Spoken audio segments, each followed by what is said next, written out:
Well, hello, First Calvary family, and welcome to another FaceTime with Pastor Don. This time you'll notice we're not in my office. I brought you out here to one of my favorite places. As you can see behind me, that beautiful stained glass. I'm out here. The sunrise is about to happen over here in the east where I'm looking, and the light is going to shine on the front of our church. But for right now, we can still see that beautiful stained glass of Jesus praying in Gethsemane that has been up there shining here over the campus and in the heart of Springfield all night long. And I love coming here. I wanted to come and have FaceTime with you here because this is where I come when I'm thinking, like when I'm zooming out and thinking about the life of this congregation and what it means that God has called me here and what God is up to. And it is, friends, it is an absolute joy to be called to be pastor of First Calvary in this season in the life of the church. It's not just that we have this gorgeous building and this amazing 88,000 square foot facility in such an amazingly strategic location, which we do, and which I talk to my friends about all the time. But just think about what God's been up to. You know, I think about, I try not to get into the numbers a lot because I'm here, I'm playing the long game. I try not to get too wrapped up in numbers, but it has gotten my attention that the number of people worshiping here at First Calvary has about doubled in the last 2.5 years. That's got my attention, like God is doing something. It's got my attention that God has assembled such a uniquely gifted staff team for this time of the church. What an incredible team that he's gathering together. And it's just amazing watching people have encounters with God. I mean, the reality is, you know, God is on the move. We say that our mission is to labor alongside our Father as he draws people to Jesus and grows them as disciples. And the reality is, friends, we're seeing God draw people to his son Jesus right inside here, like right through this congregation. That's incredible to me. And to see God growing us as disciples and to see people healing and growing and having God do new things in their life is incredible to be a part of. So I'm so humbled to be a part of the church in this time of its life. And I think I'm I'm zooming out and thinking big picture also because the calendar flipped and it's 2024 and we're only a handful of years away from our 100th birthday as a congregation. Our centennial year is 2030 and that's not so far away. And because of that, I've been thinking back over the last 94 years in the life of this church.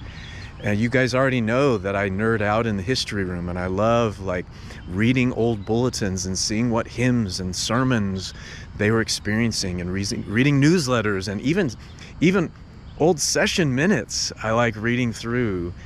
It's humbling to think about the brothers and sisters who've come through these very doors right here and labored here in the heart of Springfield as part of this congregation. I mean, the reality is you and I are beneficiaries of the faithfulness of brothers and sisters who've been laboring here, you know, before us for 90 some years. It's humbling to be a part of that.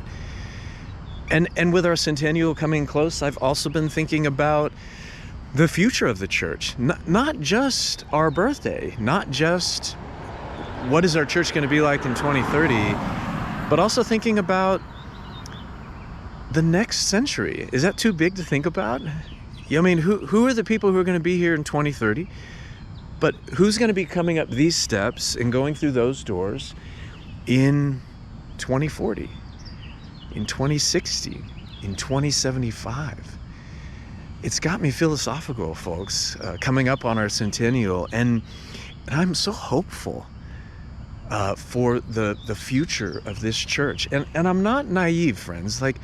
I know that the church in America is struggling right now.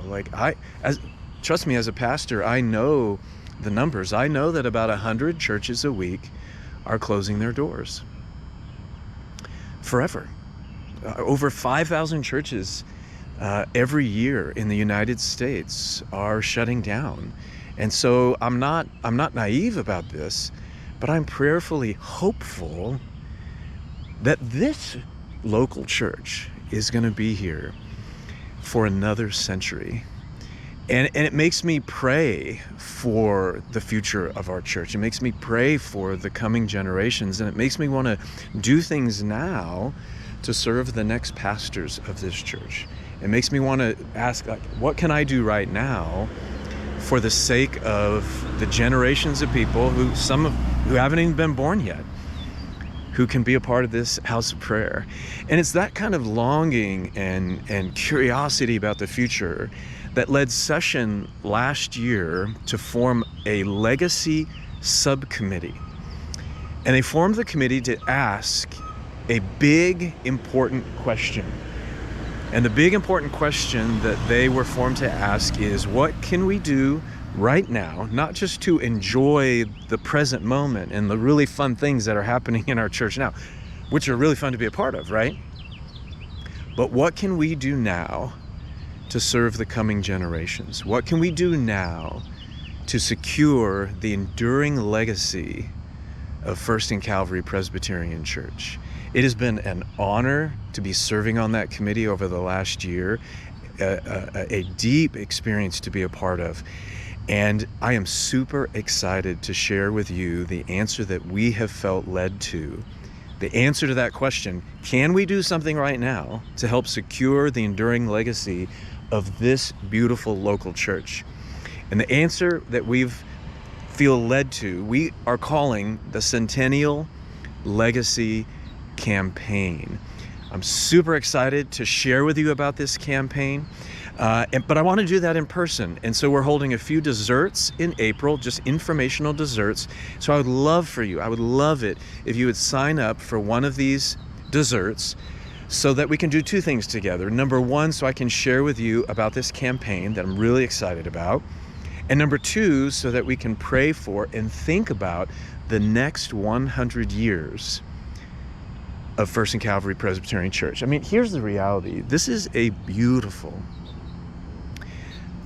local church. It's an honor to be a part of serving this bride and thinking about how we can serve now so that there's a powerful house of prayer for every generation, for generations to come, right here in this strategic spot. So, love you guys, and I'll talk to you soon.